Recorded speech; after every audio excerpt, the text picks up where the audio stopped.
Bon, je suis encore là pour une troisième vidéo sur les équations. On a vu dans la vidéo précédente qu'on ne change pas une égalité si on additionne et on soustrait chacun des membres par le même terme. Et avec cette petite idée de la balance à l'équilibre.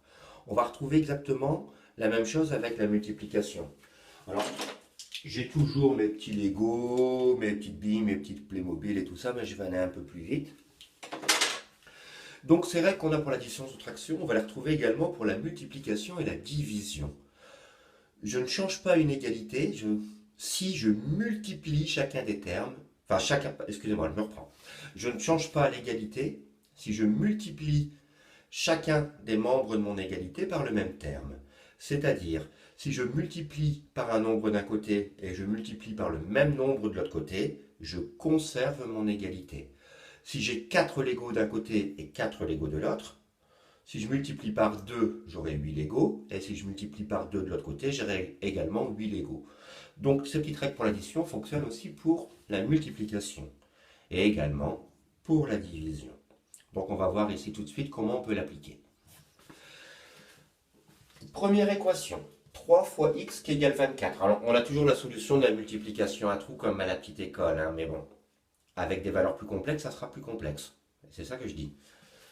Donc, 3 fois x qui est égal à 24. Sur le même principe que pour l'addition, ce que je souhaite au final, c'est trouver la valeur de x qui va vérifier mon égalité. Donc, je veux à la fin avoir mon x égal et mon résultat. Donc, pour ce faire, je veux supprimer mon 3. Donc, pour supprimer mon 3, ce que je vais faire, c'est que je vais diviser par 3. Je l'écris. J'aurais dit 3 fois x, toujours égal à 24, et je vais diviser par 3. J'aligne mon signe égal avec ma barre de fraction, et également avec le signe égal de la ligne du dessus. J'ai divisé par 3. Ma petite règle me dit que si j'ai divisé par 3 d'un côté de l'égalité, forcément, il faut que je divise par 3 de l'autre côté. Je divise par 3 de l'autre côté. Je vais maintenant simplifier. 3 fois x sur 3, simplification de fraction. J'ai mon x tout seul. Et 24 divisé par 3 est égal à 8. Je viens de résoudre mon équation.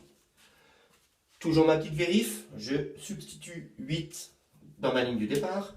3 fois 8 est bel et bien égal à 24. Je suis sur mon coup. Pareil pour la division. J'ai x sur 2 qui est égal à 12. Ce qui m'embête, c'est le divisé par 2, le sur 2. Donc, tout simplement, pour pouvoir le supprimer et avoir mon x tout seul, je vais multiplier par 2. Je l'écris. X sur 2 fois 2 égale 12.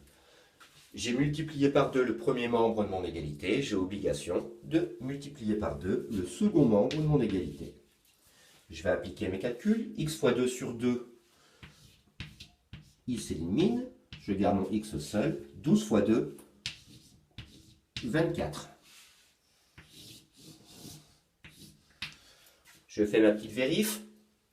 Je substitue mon x par la valeur 24 que j'ai trouvée. 24 divisé par 2 est bien égal à 12.